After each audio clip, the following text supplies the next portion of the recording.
communicate? How do we actually extract the data that proves our impact? And we're going to do it in this module and the next module. In this module, we're going to look at quantitative data and say, how do we analyze that data to extract meaning from it, to extract the story we want to tell? And then next week, we'll look at doing the same with qualitative data. So that's really what we'll do today, is really look at the issue of quantitative analysis and how it should be done as a kind of best practice. So, I think one of the really important things that we want to find in quantitative analysis is people aren't quite as bad as that Dilbert cartoon suggests, that people will make up data. But often what we do with quantitative data, and this is the big warning about quantitative data, is that it seems credible because it's in the form of numbers. But often those numbers don't mean very much. So my big issue is this. Look at that. I can just give you an example from this morning, in fact. I went to a doctor's appointment before this. And at that doctor, there were 2 questions that I had to answer. So it's like this questionnaire of 1 to 5, and I had to indicate certain things. And there were 2 instances where I couldn't choose one block definitively. And they came back to me and said, you have to choose one. So I said, well, if I choose one, it's not going to be an accurate representation of how I feel. These 2 together, plus my little comment at the bottom, represents how I feel about this particular issue. And they said, no, you can't do that because we have to have a number at the end. Now there's, I thought, a really great example of where the number becomes far more important than the meaning in this particular issue. They said, you have to choose because we rely on data, on number at the end. And if you choose 2, our system doesn't work. So one of the big things with quantitative data is be careful about numbers. They come across as very credible, they're often just not. So you may have to make sure that the numbers are good, also good data, and that it underpins that. So let's have a look. When we talk about data analysis, when we're talking about qualitative analysis or quantitative analysis, what we are really saying is, how do we actually find meaning? How do we find meaning in this raw data that we have collected? It can be numbers, so it can be a whole bunch of surveys that we've done, and we've got this huge sum of 1,000 responses, and we have a certain number who say one thing and a certain number who say another thing. So it could be a numerical bit of raw data. It could also be tests, like medical tests, where you go in and you test what pollution levels in a lake are, or what the weights of babies are. That's all the raw data. Our question really is, what does it mean? How do we make sense of this raw data? It's true also with language. So when we collect qualitative data, we're not collecting numbers. We are collecting language. So we might have transcripts of focus groups. We might have transcripts of unstructured interviews. And what we need to say is, amongst all of these focus groups and all of these words within this structured interview, what makes sense? What is the story that emerges from this? Now what I would suggest is, as you go forward, whether it be with qualitative or quantitative data, think of 3 things. You've got this stack of data in front of you. Do 3 things and do them in this sequence.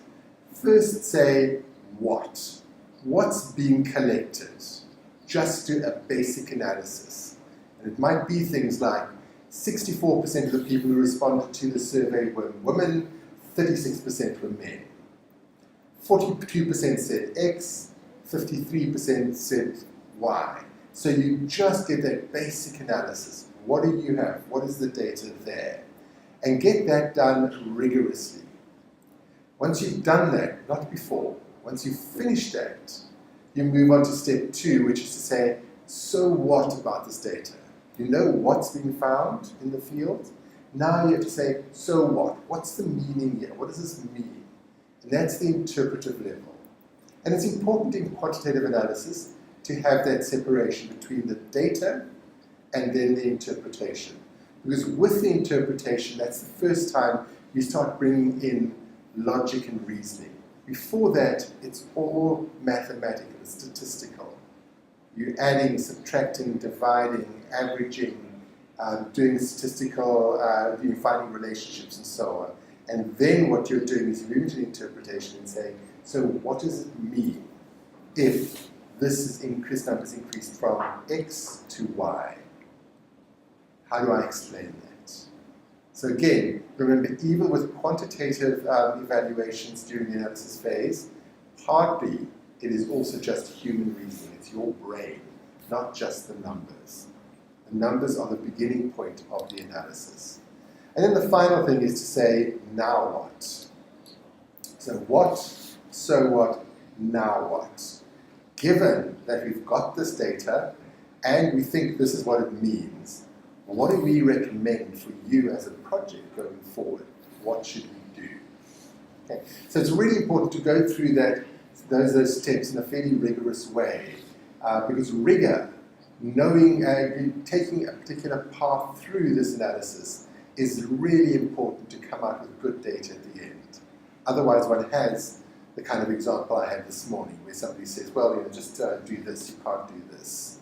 And you then come out with data that looks respectable but actually doesn't really reflect what's on the ground or what the findings are.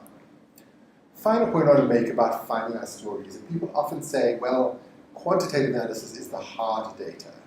It's the data that's really credible, and qualitative data is the data that is nice to have.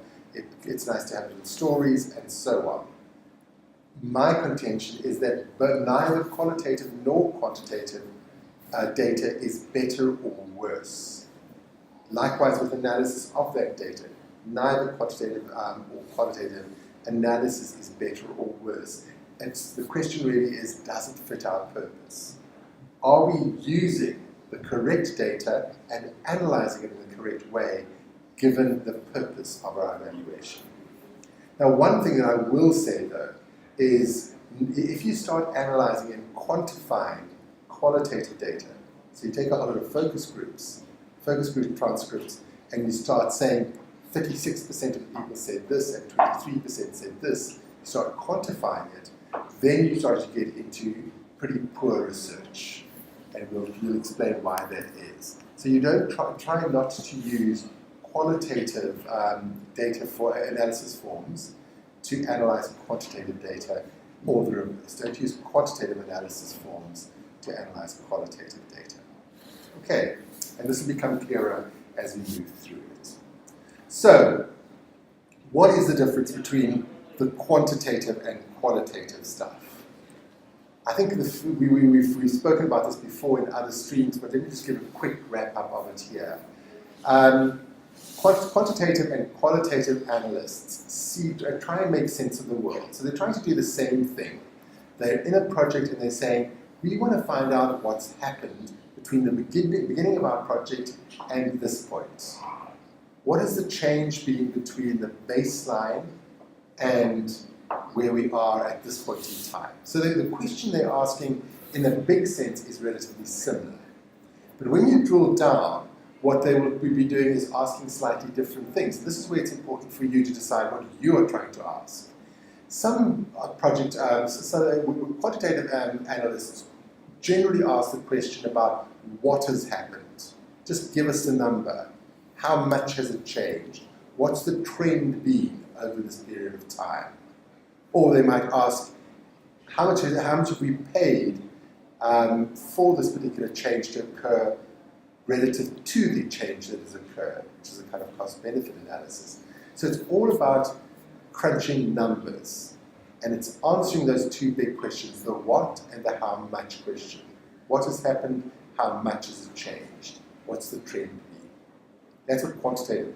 Quantitative analysis says, again, they want to know about change, but they want to know, how has this change happened? Why are people responding to this? Why are people not responding to this? It's much more intangible. It goes to motivation, to attitudes. Okay. Second thing, what quantitative analysts tend to do is they measure, they confirm something. So very often if you've got a log frame and you've got a set of indicators, what your evaluation does is it goes in and it says, have we actually met these indicators? Have we achieved what we set out to achieve? So it's really about confirmation. So you measure in order to confirm that you're actually met the targets that you set before you began the project. Qualitative analysis, again, is slightly different. What they want to know is, how do we understand? Do we understand more about this particular project? Do you understand what's happening in this particular project?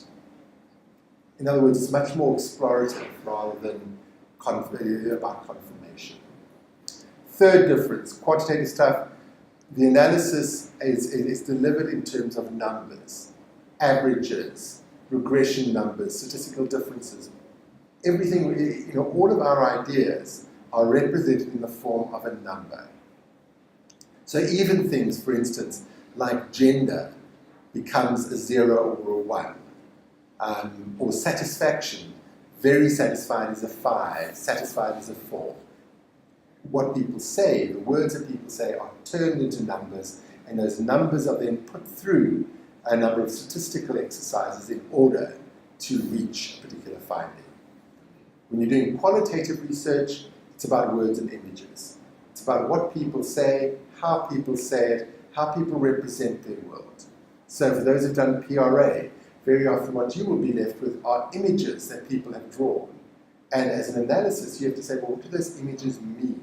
What are these people saying to us through the form of images?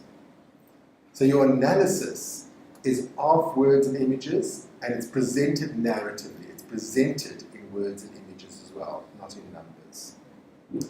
Final big point of difference is that what quantitative analysis, which we're going to look at now, does is it tries to find the typical, the average. So again, if you're working with 5,000 people or 3 or 4 different villages, what all projects are interested in is, on average, have we had an impact? Not, we know that Joe over there has really had a great impact, or Tandi has really benefited by this as individuals. We know that, we can see that anecdotally, but what quantitative analysis says is, can we see what has happened typically, on average, across all of our sites? That's what it tries to do. So it takes lots and lots of data and crunches it right down to a number which represents the average change, a 12% increase in birth rates, for instance. That's what it tends to do, and that's what we make sense of. Qualitative evaluation is a great deal less hard in this sense. What it does is it looks at everyone's opinions. So it includes Tandi's opinion and somebody else's opinion. And what it will do is it will look at all of those, and when it represents its analysis, when it writes its analysis, it will include the atypical, the non-average opinions. And this is critically important, and we'll talk more about that next week, about why including the atypical is important in qualitative analysis. But that's the basic. So in quantitative, it's about the average, the typical. The final one, which I'm just going to touch on, is that in quantitative analysis, getting a representative sample is very important, because you want to say, on average, this is what has happened. And if you don't have an average group of people, if you don't have a random sample which represents all sorts of different views, you cannot then say, this is the average change, or this is the average opinion in this particular community. So quantitative analysis rests on this idea of representative samples so that you can quantify it. Okay, so that's broadly speaking what is happening here. Hi Alison, good to have you on board. Please shout, given that you're the one person on. If you have any questions as we go through, I would love you to just speak up and speak with me. Okay, so the really important thing then is that in quantitative analysis, rules matter. Rules matter in a number of ways. Firstly, you start off with a hypothesis. You say, and this is what log frames do, indicators are in a sense a hypothesis. It says, if we do these kinds of things in our theory of change, then we will have success which will be indicated in this kind of way. That's the hypothesis. And what quantitative analysis does is it confirms whether that's been achieved or not. Okay. The second way in which rules are really important is that tool design, how good your surveys are, how good your observation grids are, how good your testing instruments, whether it be the scale that you weigh your babies on, the tool design is critically important. If you ask bad questions, if you ask leading questions, you're going to get really poor data. So you're not designing cause. What you're not using your survey to find out whether there is cause, whether things have changed because people have changed. It might just be because you've constructed the survey in a poor way, which indicates or suggests that change has occurred, but in fact it hasn't. It's just poor tool design. So have a hypothesis, have good tools. When you go out and collect, make sure that the collection, again, is representative. Make sure that sampling is not just a bunch of friends or a bunch of atypical people in one community because you happen to be able to get there. I'll give you a common example of this kind of error. Very often if you're working in Africa or South America, getting to really isolated places in order to do surveys is hard. You know, I've come from Uganda, and very often to drive 20 kilometers would take us 1.5 hours. And so what people often do in evaluations, they say, well, what we will do is we will simply sample those clinics that are close to the main roads, the ones that we can easily get to. The problem with that then is that you're not getting an average of all the people you're speaking with, because it's highly likely that those people who are 2 hours off the main road, or 3 hours off the main road, if you brought them into the mix, your average, your typical measure of change would be different. So this is again why if you're going to crunch these numbers up and come out with an average, with a typical, you need to make sure that your sampling is representative of the entire group that you're working with. Otherwise, what you have to say is that our sample of people along the main roads, the clinics along the main roads, indicated this amount of change, but we cannot say that this is true for all of our clinics. Okay, and then the final point is that in the analysis, which is what we're going to look at today, is that the meaning emerges from statistical manipulation. There are a whole lot of things that really bright people have put together to say that if you find this happening with your numbers, then you can say that the difference is statistically significant, or that this particular change will hold going forward. So that there are rules which suggest how many people, if you sample so many people, you will get a random representative sample. If you sample less than that, then you won't. And they also talk about what the measures of difference are. So what is the measure of error, the margin of error within your numbers, depending on the sample. So all of those things are statistical rules that you can find both in the software, like Excel or SPSS, but also in books. So if you want to get a very, very accurate sample of people, it will tell you, with this particular population of people, if you're working with 1,000 people, you need to get to so many people in order to get a representative sample. So it's important to follow the rules, and what's really good is the rules are all there for us to find and to implement. So in the online course, there are a number of suggestions about places you can find these kinds of things. But the really important point is that in quantitative analysis, it's rules do matter. And the closer you follow the rules at all of those different levels, the more rigorous the data you get at the end, and therefore the more credible your analysis. Okay. So, I think all of you know this next point that in any kind of quantitative analysis, there are two levels. There's what are called descriptive statistics and then inferential statistics. Descriptive statistics are exactly what it says. It's really about summarizing and describing the data you've got. It's the step one of any quantitative analysis. It's about how many people it counts, what percentage are women to men, the frequencies. You aggregate, you disaggregate, you find out the means, the medians, the spread, the variance, and you'll do some stuff around scatter plots to find out whether there's an association or correlation. The important point about descriptive statistics, though, is you cannot generalize. Generally, what you'll find with this data is you can say, this would suggest that in another community very much like this one, these rules hold. So if we would do the same kind of treatment in village B and C, it is likely that we will find the 12% increase that we have seen in village A, in village B and C, because those two villages are fairly similar in their makeup. But it's suggestive. If you want to get much, much harder and start looking at certainty and causation and so on, then you move to inferential statistics. Now, one of the big things about inferential statistics is it tends to talk about samples. So, for instance, when you're doing polling politically, you can never talk to 30 million or 350 million Americans.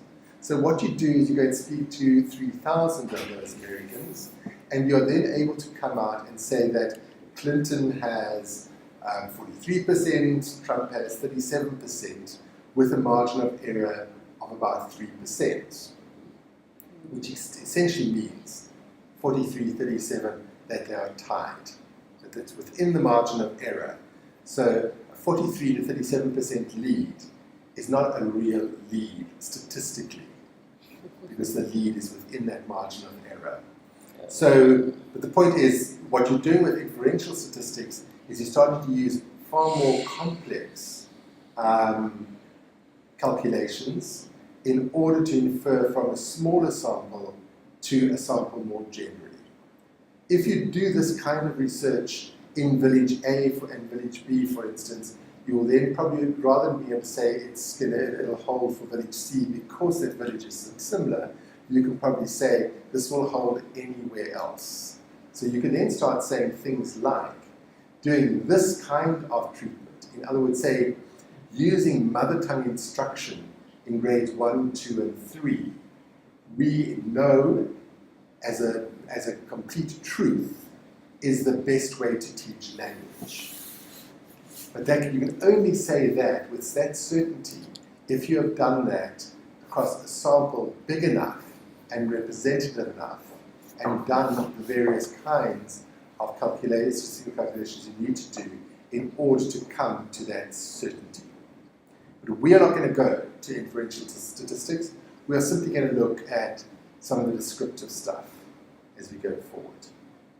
Okay, so let's have a look at what one does. And Alice and I, I'm not sure about your kind of level or what your background is, but I think what we want to do is really have a look at a process for preparing data and moving towards analysis quantitatively.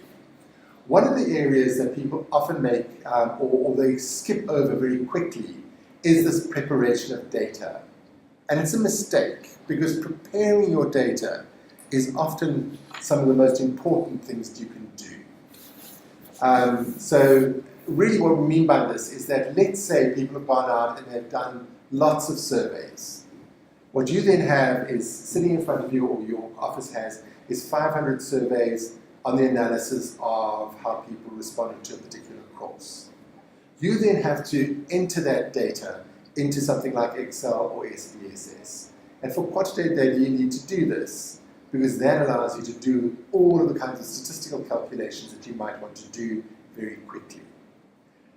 The first thing you have to do, though, is just check, have we got all the data? Does it actually answer our key evaluation questions? And sometimes what people do is they get all of this stuff in and they enter it all into their sheets, into their Excel sheets, and then they look back at the indicators and say, oh my goodness, it doesn't actually answer this question. So what you want to do is right up front, make sure that you answer your evaluation questions, and secondly, that you've got all of your data. So for instance, what I have found in research that I've done is that suddenly when we get to this point, we find out that we only have half the sample from particular kinds of communities. And we only find out at this point And then that actually messes all of our stuff up. So we have to then decide, do we go back into the community after the fact and do a few more, or do we reduce the samples for all the different communities in order to make it representative again? We have to think about those kinds of things, but you need to do that right up front before you even enter the data. Have we got everything we need in order to answer the questions we set out? The second one is the issue of procedures. It's also really important to say, was this data collected ethically, was it collected correctly? So a common thing in lots of survey data is that you've got field workers going out into the field doing these kinds of surveys, and then you have a look at some of the data and you suddenly see that in certain communities, people are answering very differently to others. And when you check back, when you go back to the community, this is a good idea when you're doing quantitative analysis, go back to the community and ask, did a field worker come here and ask you questions? So you go back to the points where they should have been, and you suddenly find, oh, the field worker hasn't been there. And in fact, what the field worker did was, they were running out of time, so they sat at home and they filled in the surveys themselves. This happens. And again, a spot check by going back and making sure that procedures have been met. The second big problem sometimes is that people ask questions in a way that is problematic. So in some communities, you might find the survey administrator asking questions as they appear on the survey. In other communities, they might reinterpret the questions for that community. And by reinterpreting the questions, you're effectively asking a different question. And then when you look at all the data together, you suddenly find that one community answers very differently to another community, and it hasn't got to do with that community, the impact of that community being different, but the impact of the questions, the way the questions are asked, that's made the difference. So again, check up on procedures before you enter in the data. Then you go to the next level and you enter the data. And the really important thing here is to decide what to use. Do I use Excel or SPSS? And then, most importantly, how do I code it? And coding is really important. If you know, for instance, that you want to compare gender, then you must have you must actually record that in a way in which you can extract men from women and see whether there's a difference in the responses of men and women. Or it might be around age or ethnicity or city. But you need to be able to set up your sheets and code it in a way that allows you to do the different kind of comparisons that you might want to do as you go forward. Now again, you can go back to your indicators and say, these are the things that we want to find out. So therefore, as I enter my data, I will enter it in a way which allows me to manipulate the data in these kinds of ways. Again, a common error is that we don't really think about this, and then when we come to and say, well, I'd really like to find out what the difference is between people in Boston versus New York, we can't find that we actually can't do that because of the way in which we've set it up, the way in which we've coded it. What you're doing, and I've included this on this particular slide, always have a code book. So remember, this data is supposed to be anonymous. So the participant ID might be 001, but somewhere in your system, you'll be able to track who that is, but it remains anonymous. But you also have, what you've done in your in this code book, is you've just given whoever might be coming in later on to look at your data an idea of how you're coding, how you're turning words into numbers in your Excel sheet. Final point in the preparation of data is always, before you start doing analysis, just check the data. Do a spot check. Take 20 or 30 of the raw data forms and then check them against what's being entered. See whether people are making any errors.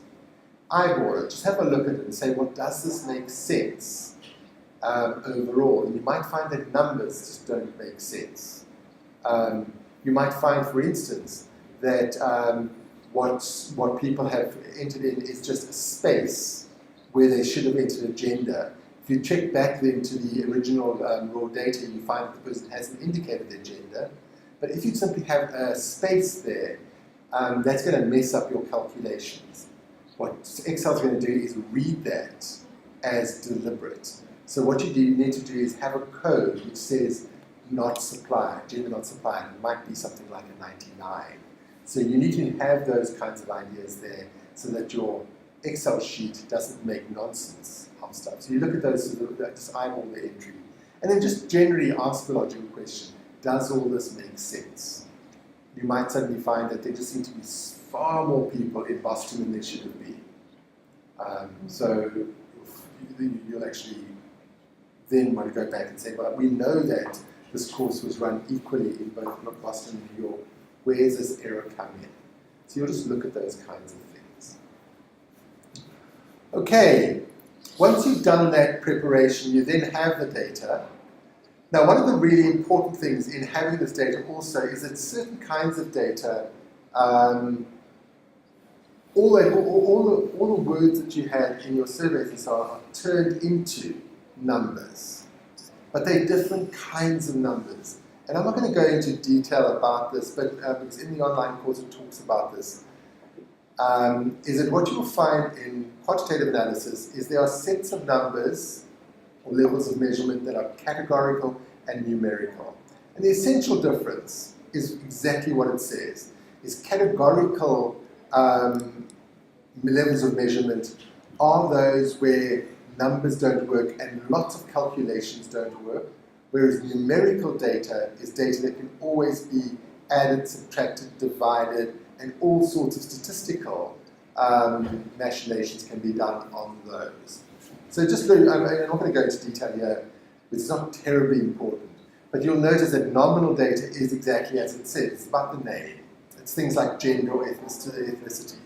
And if you think of it, you can't average a gender. You can't say this sample was 1.2 male. It just doesn't make sense. So what you do then is when you report this, you simply have to say things like it was 93% male. You can't average it out. You simply can do the adding and subtracting. Ordinal stuff is like sizes and positions. So it might be things like large, extra large, first, second, third. It has an order, but it doesn't actually have a value, a real value. So first, second, and third isn't the same value as 23 years old, for instance, or as in the interval data, which is a slightly more complex version of this. So the next three, interval and ratio data, again, you don't have to remember this, but when you look at it, you'll see that interval and ratio data are the most manipulable. They're the most statistically friendly data. And so if you really want to do good quantitative analysis, you want to try and measure things in this form, because these are numbers with a value. So it could be interval data is things like, a classical one is a Likert scale from 1 to 5, where you have different interviews, but there's no true zero. And what that means is that when somebody says that I had no satisfaction here, that no satisfaction, we don't know that it's a complete absence. Some people might say no satisfaction is, it was the worst thing that I've been to, but I could see worse. So it's not a real zero as in no water, or a zero as in a number. Okay, so it could be things like age and temperature, and then ratio data is the most easy to manipulate. As I said, not terribly important at this point, but understand that it's important when you look at your data to say that certain things we can do things with, other kinds of numbers we can't do things with. And we'll see that when we get to things like the average or the medians.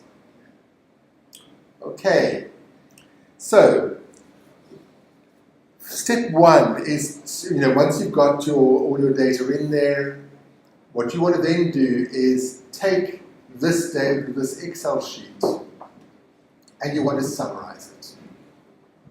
And the first way you summarize it is simply through counts and frequencies, which is this here.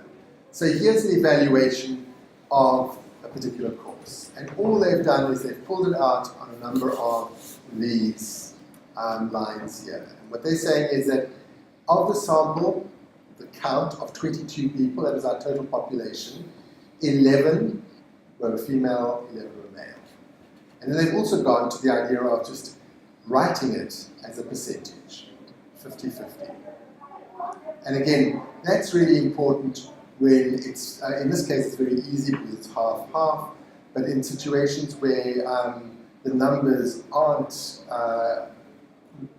don't add up to 100, for instance, or aren't equal, it's quite important to see whether a number of 14 females versus, say, 10 males, does it mean, in fact, that 50% of the females were more or less satisfied? So it might be, with that number, it might seem as if more females were, but as a total population of females, you certainly find it's much lower. Okay. So really what you're doing here is taking out the first kind of set of frequencies and counts.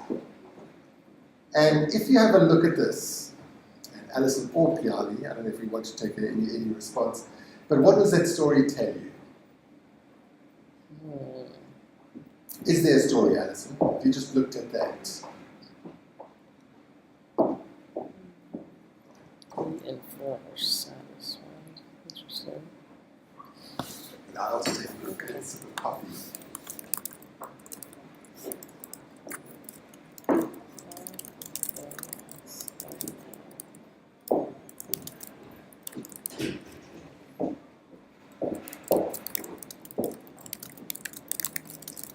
Maybe just thinking, if I was a program coordinator and this is what I got back in my evaluation.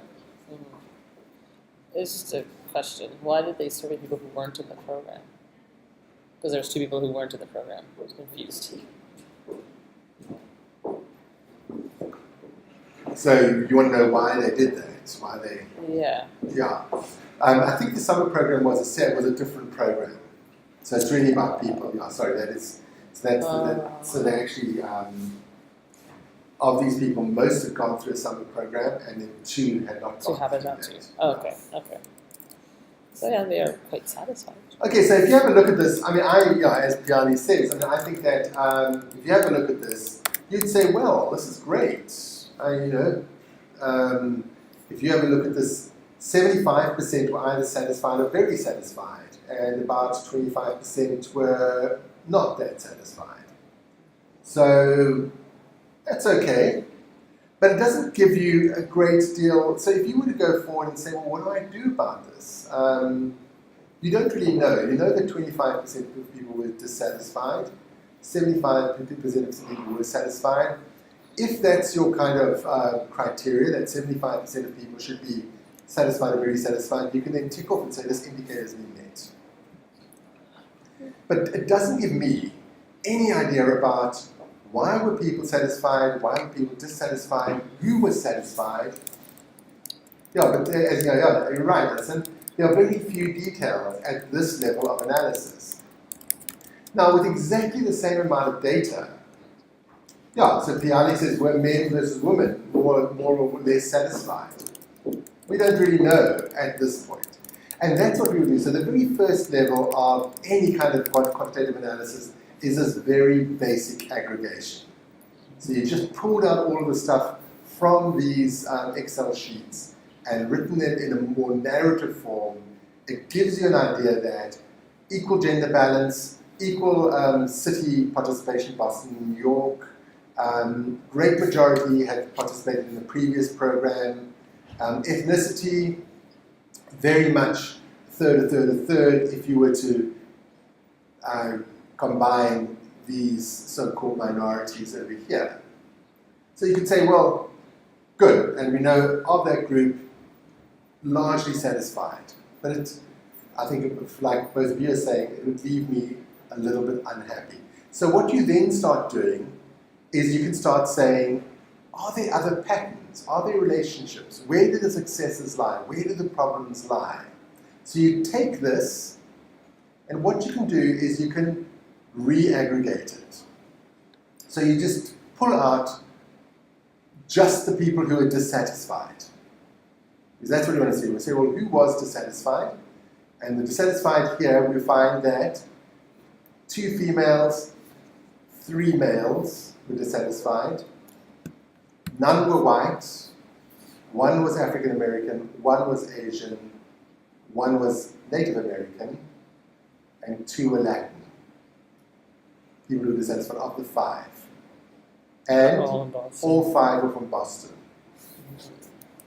So simply by taking that very simple bit of data and just aggregating a little bit more or digging a little bit more deeply, you suddenly start finding differences. So you now say, wow, okay, there seems to have been a problem in Boston. And the problem seems to have been not with white people. They seem to be pretty happy. But it seems to have been with people who are not white that the problem really existed. In terms of gender, very much the same kind of, even 50-50 split, kind of. So already by just doing that, we've got a lot more of a story to tell. We can now say the story of the program was a great success, but in Boston there were some significant problems, and those problems seem to have been confined to people who were not white, participants who were not white. So already you've got much more of a story.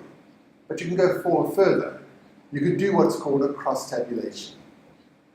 So from this you might have seen that the big issue seems to be the program city. So what you might want to do then is cross-tabulate the program city against gender and ethnicity.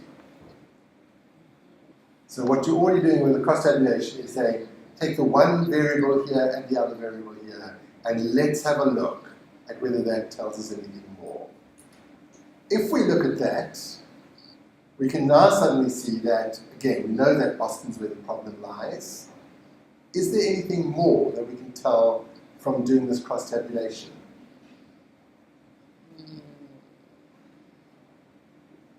But there's a lot of white people in Boston.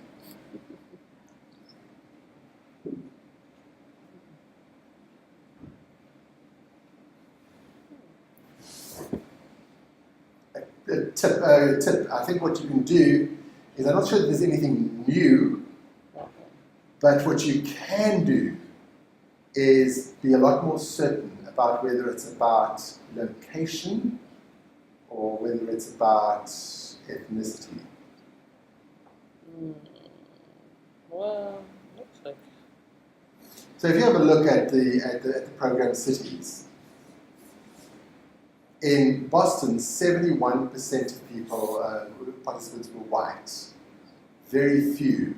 So 5 there, 1 was black, 1 was Asian, 2 were Native American, 2 were Latino. In New York, only 29% were, and 86% were black. It's a very different makeup. Demographically, those two were very different. So what you might start saying is, maybe it had something to do with the dynamics that emerged in these classrooms. We don't know this. We will never be able to tell from this. But what it does do now is it says, from this, if I was an evaluator, I might say, maybe I want to run a couple of focus groups or do some interviews with these Boston people to see what actually happened there. Because if you have a look now, every single one of the black people in Boston were unhappy. You mean the non-white people? Yeah. I think, I think it's 5 out of 6 were actually unhappy. So there's only one so-called minority that was happy in Boston, which is quite an overwhelming statistic. There's something went wrong in that particular program, and you can tell that just by looking at these statistics. Okay, so that's really, again, just by taking very simple stats and doing things like re-aggregating and looking at things like, initially we looked at the total picture, then we said, okay, so what we want to do is improve this program, so we want to find out what went wrong here, so we just look at people that are dissatisfied. Suddenly we find this here, which tells us, wow, there's something around there, there seems to be significant differences And I'm using significant now in a non-quantitative way because we don't have any stats to support that. But there were real differences between the cities and also around ethnicity, not so much around gender. So what I then did was a cross-tabulation where I said, okay, let's compare what's happening in program cities against gender and ethnicity. And from that, and I found that virtually all of the black people in the Boston group were in fact dissatisfied. And there was an overwhelmingly white group. So if I was to really suppose things, which I shouldn't really do, I would speculate that, well, maybe people, the minority groups there, felt massively excluded in the way in which those courses were run. So maybe it's got to do with the kind of pedagogy used by people within those groups. But I would need to then go, and this is where qualitative research becomes really important.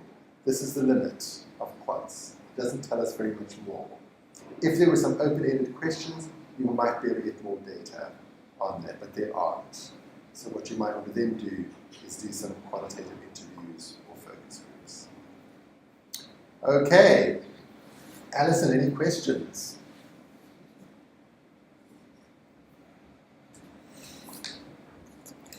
Okay, if not, I think we'll just move forward. So that's the first. But as I said earlier on, one of the cornerstones of all quantitative research and evaluation is to find out what the typical is, what the average is. And often when we talk about the average, what we do is we talk about it very loosely. What we tend to mean when we talk about the average is we just take a sum of everything that's there and divide it by the number of participants. So, for instance, if we were doing the birth weights of babies, what we do is we simply add up the birth weights of all 20 babies, and we then divide by 20, and what we do is we find the average. But I think what's really important as for good basic quantitative analysis is to understand that the average, actually, there are three different kinds of average, and they are better used in certain places and not as well used in others. So again, as we evaluate, it's important to say, do I use a mean, or do I use a median, or do I use a mode? When is the one better than the other? Now again, in the online course, this goes back to those levels of measurement. Is it a categorical measure, or is it a numerical measure? Is it an interval or ratio? And that will often give you an idea of when these are more or less appropriate. But at a high level, a mean is the most commonly used. So that we generally go there, and it's usually the most accurate. But it is not accurate when there are massive outliers. So the example I often use is that if we were to measure the income of the 3 people on this course at the moment, we take Piali, yourself, and me, and we work out what the average is, what the mean is. We will take our salaries, divide by 3, and come up with a number. I don't know. Let's say the Canadian average is about 60,000. Suddenly in walks Bill Gates, and he says, I'm only part of this class as well. You say, well, that's fine. We'll just add your salary in and divide by 4, and we'll get an average. But suddenly the average goes up from 60,000 to a couple of billion. Now we know that that is not the typical. What's actually happened there is that the outlier, which is Bill Gates, has pulled the average massively to one side. So again, in that case, it's just not a good measure to use because it doesn't tell us what is typical. This is where you might want to move towards something like a median. And the median is the center point. Okay? So what you'll do is you'll take us from the lowest salary up to the highest, and you then take the midpoint. Or you take the average of the 2 midpoints. And that becomes your median. And in this case, when there's an outlier like Bill Gates in the equation, then the median is going to be a much more accurate reflection of what the average, of what the typical is. Okay.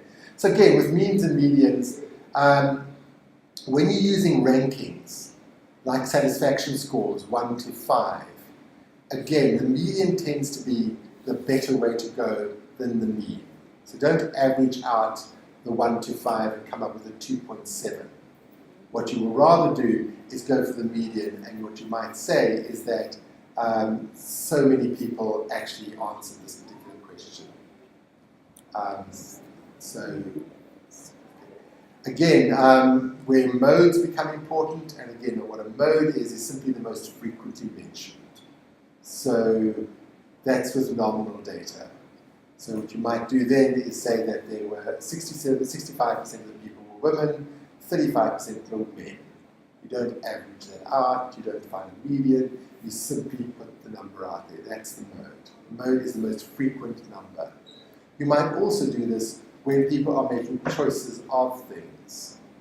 And what you might actually then do is say that so many people chose buckets, so many people chose spades, so many people chose this, and you might then have a graph which shows the numbers of those.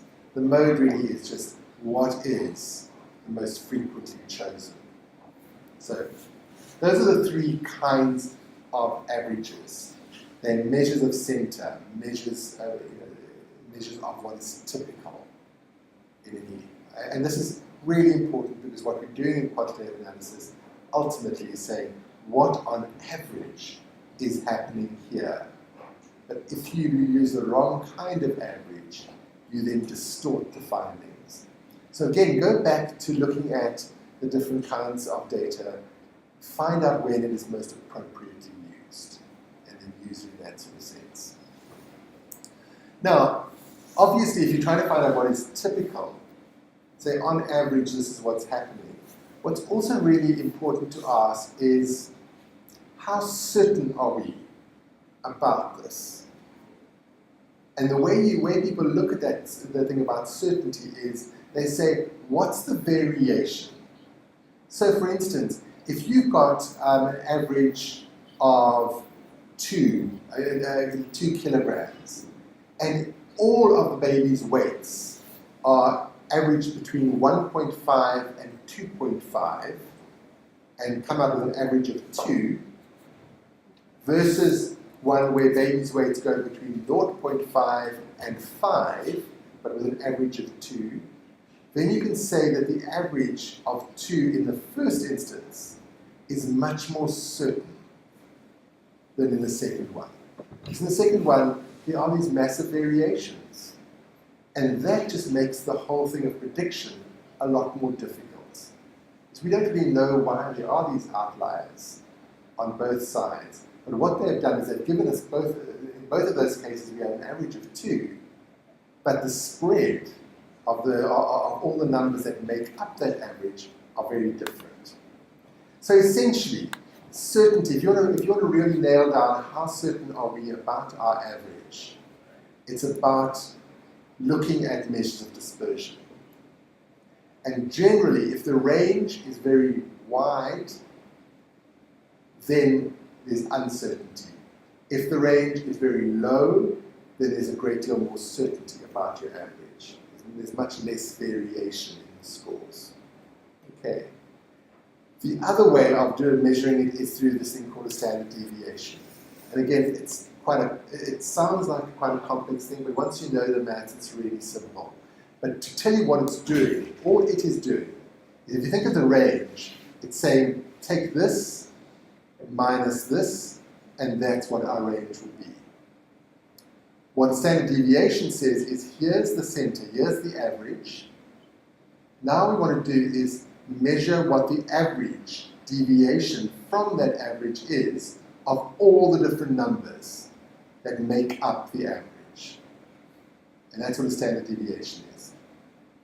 So, again, as an evaluator, what you want to look at is sometimes a range is fine. It's the simplest. You just want to find out what the highest and the lowest is. And you say, this is what the range is. But that tells us nothing about what's happening in between. If you think what's important is what's happening in between, then you might go for a measure of the standard deviation. Okay. So again, generally, if it's a very simple range where there's no kind of bunching of things around a certain point, So sometimes what you do is you get lots of bunching of all the scores around here and then one outlier. In that case, the range becomes not particularly accurate. Then a standard deviation is a much better measure of dispersion. However, if you find the dispersion is equal on both sides to those particular points, then a range is probably going to be very similar to a standard deviation score. Because what's happening in the variation from the center is similar all the way around. Any idea about any questions around that? Great. So, again, what I'm going to do is just talk through this exercise, but it'll be really useful for you to look at it. So this comes from a project that I was working on. The baseline gave us these as birth weights of 20 babies born in a period in 2010. So it's just a random sample of 20 babies born. What we found out there was the mean was 3.3 and the median was 3.2. Now the average, all of these together, divided by 20, you got 3.3. If you simply range these from lowest to highest, you got 3.2. So mean and median, fairly similar. So it suggests that there are no massive outliers. Even though we had a 4.1 and a 5.5 here, there are no massive outliers. The normal baby weight should be 3.4 kilograms. That's what we're really aiming at. So what we can say at the beginning of the project was the babies were underweight on average. Okay. And the range is normally 2.7 to 4.6. So we can see that some babies, one baby here was definitely outside the range, and another baby over there was outside the range. So that's what we started with. When we did the measures of range and standard deviation, those are the numbers we found. The range was 3.4, and you can see that by just taking 5.5 minus 2.1 comes to 3.4. Or the standard deviation was 0.73. Okay, that's a calculation you do. But just remember that. By 2005, 15 rather, mean and the median weights had gone up to 3.7 and 3.6. So the first thing you can say is, as a project, this looks as if it's pretty successful. If there's a massive increase over 5 years in the average birth weight, which is good. Moreover, it's now above the normal. The normal baby average is 3.4 with a range between 2.7 and 4.6. Everything is now within that range as well, from 2.8 to 4.3. So we would say, well, that's looking really, really good. And again, if we look at the standard, the range and deviation, dispersion, we find that it's much lower, 1.5. In other words, there's much more certainty. There's much more predictability, which is what you want. If you have a nutrition program with birth mothers, and you don't want to see some people who are doing really well and others who are not doing well. You don't want those outliers. Now what you're finding is that everyone is clustering around the mean, which is good. And our standard deviation shows the same. From 0.73, it's much lower, 0.47, which means that we know now that it's clustered. Our statistics show us, although we can see from this number, our standard deviation shows this too. And this is a really important point. You can see this here, because it's only 20 babies. But if you've got 200 or 2,000 babies, then you can't look at it just looking down here. And that's where just doing these calculations, like a standard deviation number, will tell you from these 2,000, it's a much smaller standard deviation, which is a good thing. There's much more predictability now in birth weights 5 years later after the nutritional program. So as a consequence, we can start saying, this program has actually worked. This program looks good. It looks like it's been a success. Now, how do you represent that as a story? The one way you could do it is by looking at birth weights between 2010 and 2015 as a line diagram. And what you can see here is you can see the whole shift has been from here to here. So here's the standard deviation initially, between that, and here's the line. But 5 years later, the whole thing had moved to the right, to heavier babies. And there's also a much more of consistency. There's none of this up and down and weird stuff happening with it. And the entire range had moved to the right. You can see that here too. If you have a look at the baby's weights, you can see that a lot more are in this middle point. And there are far fewer outliers in this. So again, the point really is that you want to see what the data tells you, you interrogate the data, and then you want to think about how do I represent it to tell my story. And there are different ways in which you can do that. Right. Let's move on very quickly to this. One of the really important things in this idea of distribution and dispersion is this idea of what a standard distribution is, or a normal distribution. And really what that is what the statistical expectation is. And what statistics says is that if we do thousands and thousands and thousands of samples of something, ultimately what we will do is have a standard deviation curve, which is called a bell curve, something like this, which basically means that the majority of people will be around the average with equal tails on both sides. So let's say this is scores at universities or at schools. You'll have a few very high performers, lots of people within the average, and then a few failures. And the argument is that just about with anything out there, if you do lots and lots of samples, it will revert to the norm, which is this. If you do a very small sample, it might be skewed. If you're doing a massive sample, it should revert to that. Now, why is this useful for M&E? The first thing is that if your distribution is different from the norm, you need to ask questions. Because it might be that it should be, but it might also be that your evaluation data isn't that good. So it gives you a question to ask. Why is my distribution different? The other, that we've spoken about already, is that if there's a massive spread, then we know that the data is less reliable. If it's clustered, it's more reliable. So if this was a very shallow, very long curve like this, then we would say, that's problematic, or it might not be problematic, but we need to ask questions about it. Likewise, so let's just have a look at these two examples. Now, sometimes distribution should be different. So for instance, let's just take this one over here. Let's say this was the age of women and the number of times they were using a clinic or having treatment.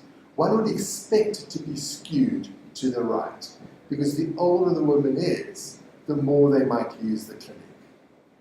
Okay. This one here comes from, again, treatment of women at a clinic. And what they were trying to do is get people to use the clinic early, before they gave birth. And so what you find here is that it's skewed to the left. But that is good, because on average people were, in the normal curve would say that's what people would normally use. And as a consequence of our program to get people using it early, there's a peak to the left. And you want that skewed to the left, because what you want to get people to do is to use the clinic early on in their pregnancy rather than right through it at an equal kind of level. Because you can then identify problems early. So sometimes you want these skews to occur, but it's important to ask about the distribution and say, why isn't it normal? And you might then say, well, it should be or it should not be. In fact, what we wanted it to do was, like in this case, we wanted it to be skewed left. And if it is skewed left, that suggests that we are making some progress. Okay, final point that I want to make is about the third question. So we've spoken about, is it typical? Then we've looked at the issue of dispersion or distribution, how certain we are about that average. The third question one typically asks is there a relationship or an association between what we are doing and what the results are? And there are, and this is generally called correlations. One of the ways to try and do it are through scatter plots. And again, I'm going to do this through an example here. If we have a look at these two, these are two projects. In this project, what they were doing was looking at what the relationship is between people's GPA and starting salaries. They're trying to decide, do we actually work on GPA, which is your general intellectual ability, or your scores, or do we have a look at your verbal abilities and starting salary? And what they were wanting to do was do an analysis to see which of these, GRE verbal or GPA, was more significant. Now, the first thing to say is, if you look at these, the relationship between your score on the horizontal axis versus your starting salary on the vertical axis is very similar. The gradient seems very similar.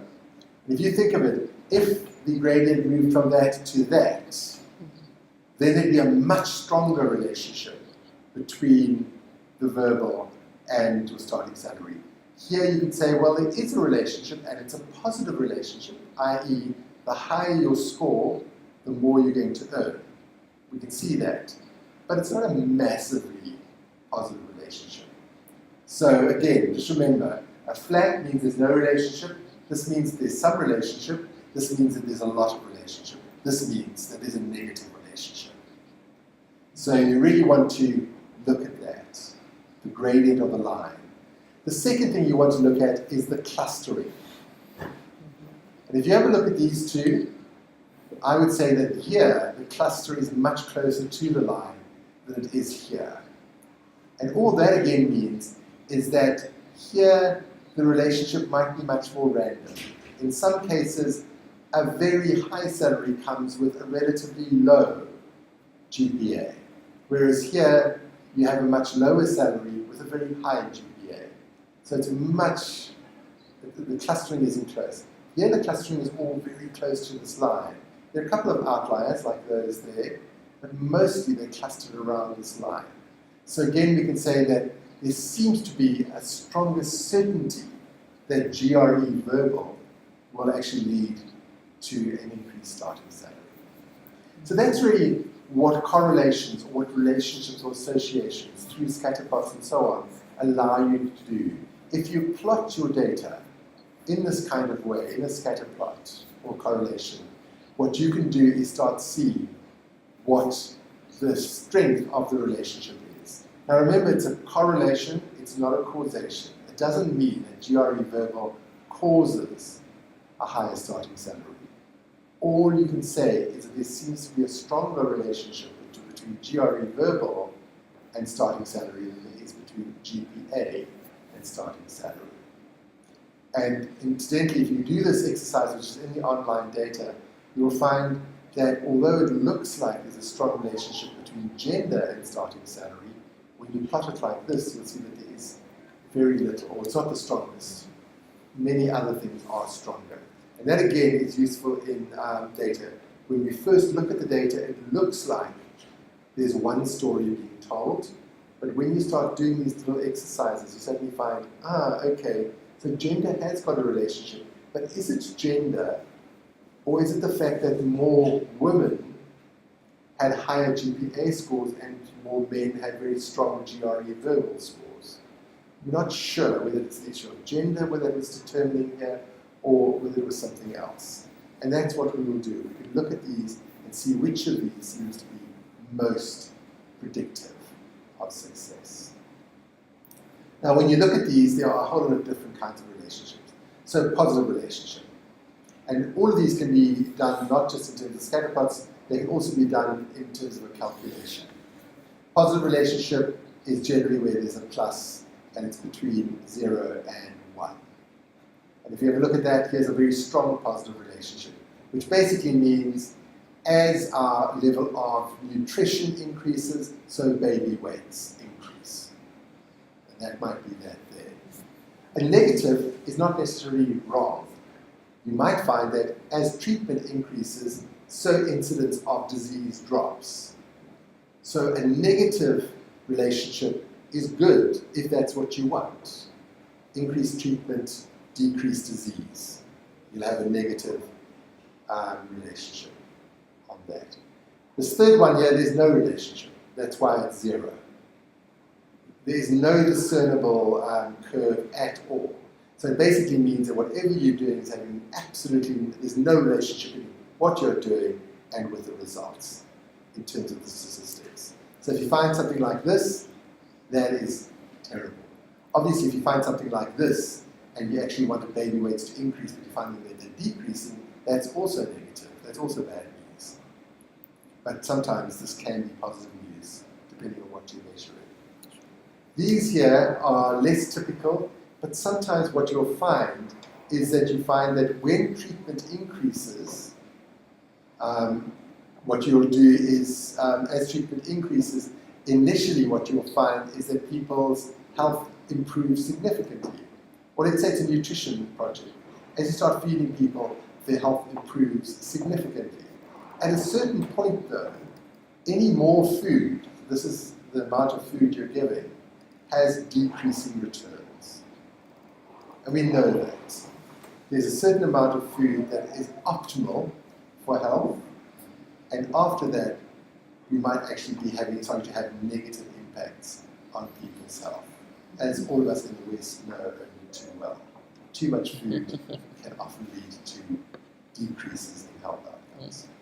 So again, all of these are different kinds of relationships. And what you're doing in quantitative stuff is, after you find out what's typical, and then secondly, how certain are we, what's the dispersion, the third level we want to do is to say, is there a relationship between what we have done, as reflected in our numbers, and the outcomes? And you can then start looking at these. Now, the really important thing about these relationships is that they are simply suggestive, they're indicative. It seems like there's a relationship between improved nutrition and birth weights. But what you have to do as a quantitative evaluator is say, is there anything else happening which might have impacted that? Because we know there's a correlation, we don't know it's causative. So you might then go into the community and say, well, actually, look at the incomes in this community. It's increased substantially over the last little while. Or what government has done is started a whole lot of small business initiatives in this particular village, which means there's a lot more income. Or we might say, when we did our baseline, and when we're looking at now, what's happened is that we've had a really great 5 years of crops in this particular area after 5 years of drought. So there might be other things which impact this.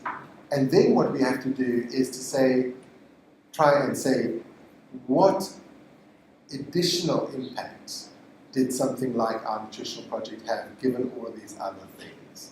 So what we want to do then is, if we want to be more certain, we have to try and factor out the other things which might have increased the birth weights of babies in order to be certain about, or more certain about, what our impact has been.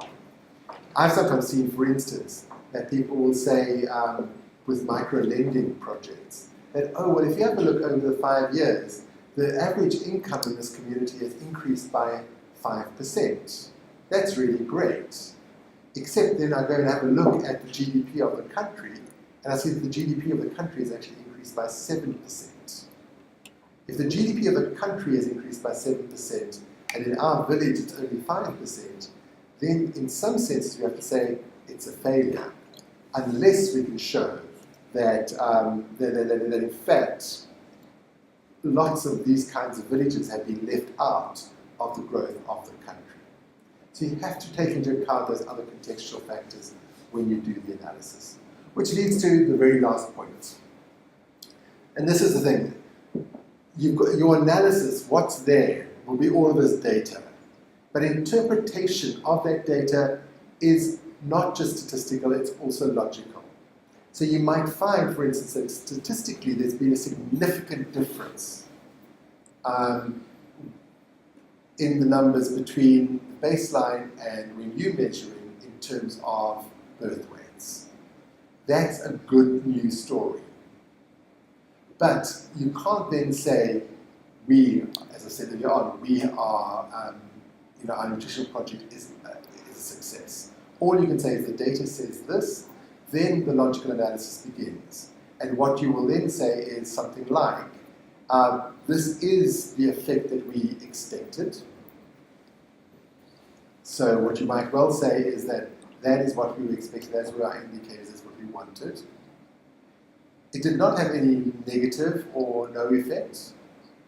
It had mixed effects. So in other words, we might say that in certain senses things worked, in other senses it didn't work. But then also what we want to do is to say it had the effect that we expected, but if we take into account other things that have happened in this particular community, then we are not as certain about our number as we might have been. And that's where the logical analysis comes in. So our numbers might be very positive, but when we do put our numbers in a bigger context of interpretation, we find out that a story might actually differ slightly. Okay, so that's what the interpretation is. It's so what? What do these numbers actually mean for our project? And often this is where I find people slip, because what they do is they simply interpret the numbers quite literally without doing a more sensitive, logical, reasoned analysis. Final thing is, now you've got your data, you've done your interpretation.